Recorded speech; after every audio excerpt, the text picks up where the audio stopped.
नमस्कार दर्शकों, मैं ज्योतिषी रमन कुमार आपका स्वागत करता हूं।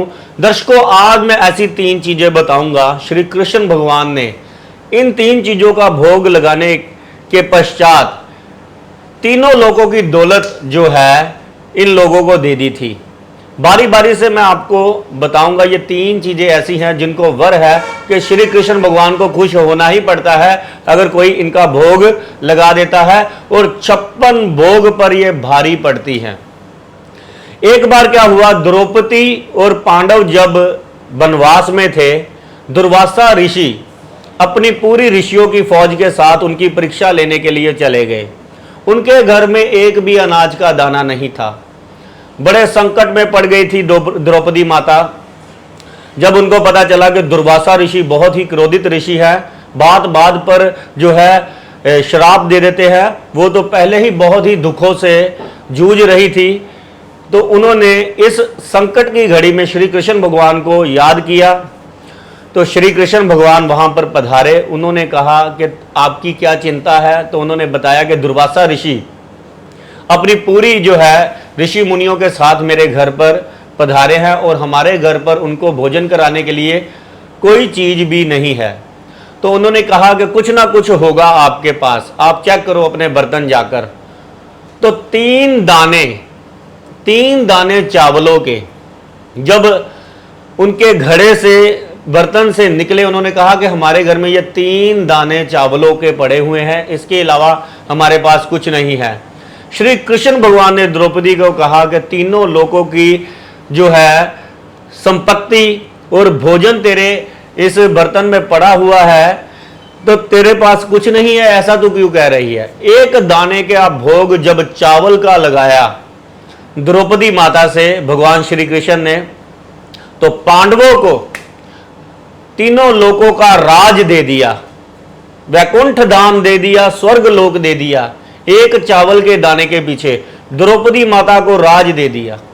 तो चावल का भोग आप अपने घर में रोज लगा सकते हैं श्री कृष्ण भगवान को, जो 56 भोग पर भी भारी। मैं 56 भोग इसलिए कह रहा हूं कि 56 भोग की सुविधा जो है मेरे जैसे और बहुत सारे ऐसे लोग हैं जिनके घर में रोज रोज बड़े बड़े मंदिरों में हो सकती है, लेकिन हमारे घर में जो चीजें इजीली जो हम भगवान को भोग लगा सकते हैं, वो मैं आपको 3 चीजें बता रहा हूं।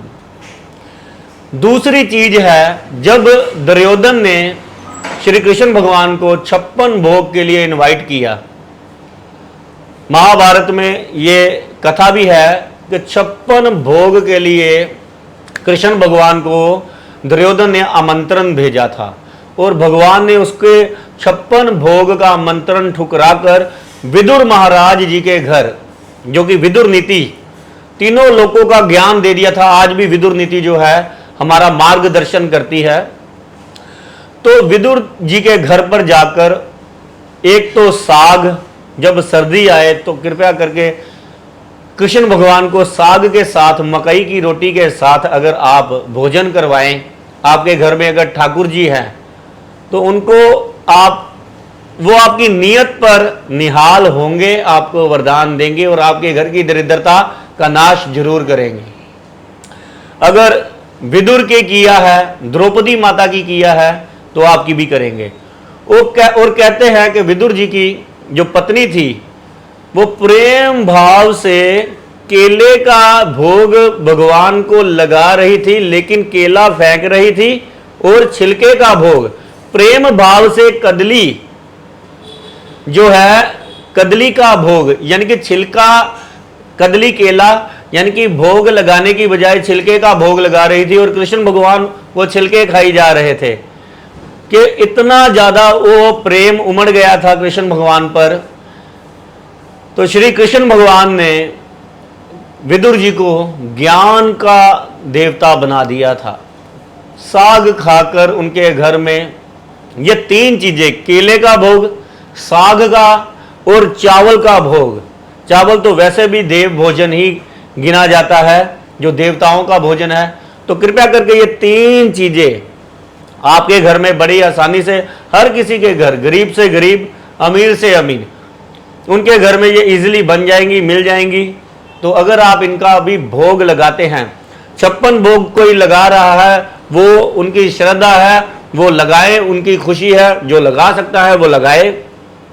जो बेचारा ये देख रहा है कि मेरा इतना अभी बजट नहीं है या मेरा इतनी हालात नहीं है, तंगी है, तो वो 3 चीज़ें, केले का भोग या एक चावल का दाना भी नियत से, प्रसन्नता पूर्वक, प्रेम भाव से अगर आप श्री कृष्ण भगवान का नाम लेकर उनको भोग लगाते हैं।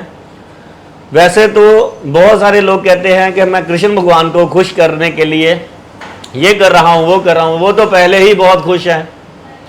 अपनी खुशी के लिए अगर आप चाहते हैं कि वो आपकी दरिद्रता का नाश करे, तो ये श्री कृष्ण भगवान की जो कथा है, जो मैंने आपको सुनाई है, अगर मेरे से गलती हो गई हो, मैं किसी चीज़ के खिलाफ नहीं हूँ, मैं वो चीज़ बता रहा हूँ जो सबके जो है बजट में आ जाए। तो बस जय श्री कृष्ण।